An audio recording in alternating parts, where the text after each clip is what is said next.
Breaking news చూస్తున్నాం. Telangana phone tapping కేసులో తవ్వే కొద్దీ కొత్త విషయాలు వెలుగు చూస్తున్నాయి. ఇప్పటికే ఈ కేసులో మాజీ డీఎస్పీ ప్రణీత్ రావు, భూపాలపల్లి అడిషనల్ ఎస్పీ భుజంగరావుతో పాటు తిరుపతిను రిమాండ్కు పంపించారు. వారి రిమాండ్ రిపోర్టులో పలు కీలక విషయాలు బహిర్గతమయ్యాయి. ఈ కేసులో 7 రోజుల పాటు ప్రణీత్ రావును విచారించిన పోలీసులు పలు కీలక విషయాలను రాబట్టారు. ప్రభాకర్ రావు చెబితేనే తాము ఫోన్ ట్యాపింగ్ చేశామని ముగ్గురు అధికారులు పోలీసులకు తెలిపారు. ఎన్నికల సమయంలోనూ వందల మంది రాజకీయ నాయకుల ఫోన్లను ట్యాప్ చేసినట్లు ఒప్పుకున్నారు. ముఖ్యంగా రాజకీయ నేతల కదలికలు, నిధుల సమీకరణపై దృష్టి పెట్టినట్లు వెల్లడించారు. వారితో పాటు వారి కుటుంబ సభ్యుల ఫోన్లను కూడా ట్యాప్ చేశామని తెలిపారు. ఇక ఎన్నికల ఫలితాల రోజు ప్రభాకర్ రావు చెప్పిన విధంగా చేసినట్లు వారు చెప్పుకొచ్చారు. అంతేకాదు 17 కంప్యూటర్లలోని సమాచారాన్ని మొత్తం ధ్వంసం చేసినట్లుగా ఒప్పుకున్నారు.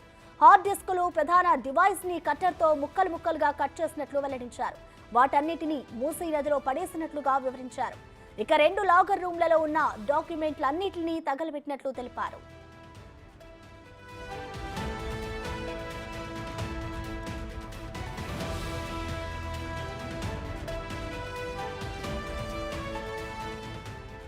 అటు బీఆర్ఎస్ కీలక నేత ఇచ్చిన నెంబర్లను కూడా ట్యాప్ చేసినట్లు భుజంగరావు వెల్లడించారు. వాటి సమాచారాన్ని ఎప్పటికప్పుడు ప్రణీత్ రావుకి పంపించినట్లు తెలిపారు. ప్రణీత్ రావు ఇచ్చే సమాచారాన్ని బీఆర్ఎస్ కీలక నేతలకు చేరవేసినట్లు ఒప్పుకున్నారు.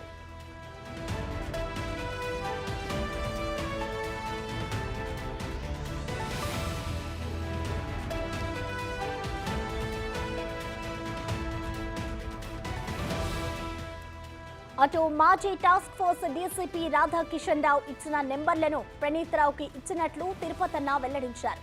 డీసీపీ చెప్పిన నెంబర్లతో పాటు కొంతమంది కదలికలను ట్రాక్ చేసినట్లు తిరుపతన్న తెలిపారు.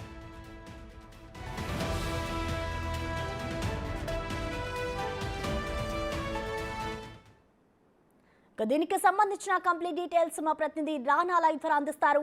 రానా, చెప్పండి, ఈ ఫోన్ ట్యాపింగ్ వ్యవహారం అయితే రోజుకో మలుపు తిరుగుతోంది, రోజుకో విషయాన్ని బయట పెడుతున్నారు అధికారులు. సో ఇప్పటి వరకు జరిగిన విచారణలో ఎలాంటి ఆధారాలను సేకరించారు రానా? ఇప్పటివరకు జరిగినటువంటి ఈ యొక్క విచారణలో వీరి ఇన్వాల్వ్మెంట్ ఉంది, ఎంతవరకు ఉంది, వీరిని ప్రోత్సహించింది ఎవరు, వీరికి ఆదేశాలు ఇచ్చింది ఎవరు అంటూ కూడా పూర్తిస్థాయిలో విచారించిన తర్వాత ఇప్పుడు వీరందరూ కూడా ముగ్గురు ఎవరైతే ఇప్పుడు అరెస్ట్ అయ్యి జైలు పాలైనటువంటి అధికారులు ఎవరుతున్నారో ముగ్గురు కూడా కన్ఫెషన్ స్టేట్మెంట్ ఇచ్చారు. మేము ఎవరు చెప్తే ఈ పని చేశామన్నది కూడా చాలా క్లారిటీ కూడా ఇచ్చినటువంటి నేపథ్యం కనపడుతుంది. ఏదైతే ఐఎస్పీ పూర్తిస్థాయిలో ఎస్ఐబి చీఫ్గా ఉన్నటువంటి ప్రభాకర్ రావు ఆదేశాలు వచ్చి రాధాకిషన్కి ఇస్తారు, రాధాకిషన్ వచ్చి తిరుపతన్నకి ఇస్తారు, తిరుపతన్న వచ్చి డైరెక్ట్ ప్రణీత్ రావుకి ఇస్తారు. ఇట్లా లైన్గా వీరు ఒకరికొకరు సహకారం అందించుకున్నారు. ఎవరికి నెంబర్లు వచ్చినా కూడా ప్రణీత్ రావుకి అందిస్తారు. ప్రణీత్ రావు వెంటనే వారిని దాదాపు వారం రోజుల పాటు ట్యాప్ చేస్తారు. వారం రోజులకు సంబంధించినటువంటి పూర్తి డేటానంతా కూడా తిరుపతికి పంపించడం, తిరుపతి రావు నుంచి రాధాకిషన్కి వెళ్ళడం, రాధాకిషన్ నుంచి కూడా ఎస్ఐబి చీఫ్ అయినటువంటి ప్రభాకర్ రావుకి వెళ్ళడం. సో ఆయన బీఆర్ఎస్ సంబంధించినటువంటి నేతలకందరికీ కూడా ఈ యొక్క సమాచారాన్ని చేరవేయడము, దాంతోపాటు